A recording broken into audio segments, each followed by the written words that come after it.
ഒരുപാട് ഹൃദ്രോഗികൾ അവരുടെ മരുന്നുകൾ കഴിച്ചുകൊണ്ടിരിക്കുന്നു. അതിൽ ബ്ലഡ് തിന്നേഴ്സ് ഉണ്ട്, പ്രഷറിനുള്ള മരുന്നുണ്ട്, അതുപോലെ തന്നെ അവർക്ക് കൊളസ്ട്രോളിനുള്ള മരുന്നുണ്ട്. അവർക്ക് തീവ്രമായ ചൂട് അനുഭവപ്പെടുന്നു. ഇപ്പോൾ ക്ഷീണം വരുന്നു, തലകറക്കം വരുന്നു. എന്തു ചെയ്യണമെന്നറിയാതെ ജനം മുഴുവൻ നെട്ടോട്ടമോടുകയാണ്. അവരുടെ മരുന്നുകൾ തന്നെ ഒരുപാട് രക്തക്കൊഴലുകളെ വികസിപ്പിക്കുന്നതാണ്.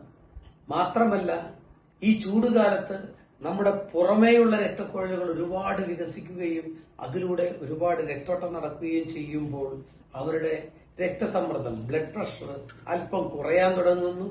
അതവർക്ക് വീക്ക്നെസ് ഉണ്ടാക്കുന്നു, തളർച്ചയുണ്ടാക്കുന്നു, തലകറക്കമുണ്ടാക്കുന്നു. ശ്രദ്ധിക്കുക, അവർക്ക് ഒരുപാട് ഹാർട്ട് വർക്ക് ലോഡ് കൂടുകയാണ്. നിർബന്ധമായും ധാരാളം വെള്ളം കുടിക്കുക. ധാരാളം വെള്ളം എന്ന് പറഞ്ഞാൽ നിങ്ങൾ എന്തെങ്കിലും ഒരു മരുന്നിട്ടുള്ള വെള്ളം കുടിക്കുക. ഏറ്റവും നല്ലത് നന്നാറി എന്ന് പറയുന്ന ഒരു സാധനം മേടിക്കാൻ കിട്ടും.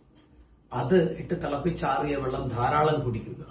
അതുപോലെ തന്നെ രാവിലെയും ഉച്ചയ്ക്കും വൈകുന്നേരവും അവർക്ക് ദാഹം തോന്നിയാലും ഇല്ലെങ്കിലും ധാരാളം വെള്ളം കുടിച്ചുകൊണ്ടിരിക്കുക. നിർബന്ധമായും അവർ 2-3 നേരം ശരീരത്തിൽ വെള്ളമൊഴിച്ച് കുളിക്കുക. ഒരൽപ്പം രാമച്ചം, ഉണക്കമുന്തിരി, മല്ലി എന്നിവ ഒരു ചായ തിളപ്പിക്കുന്നത് പോലെ തിളപ്പിച്ചാറിയ ആ വെള്ളം കുടിക്കുക.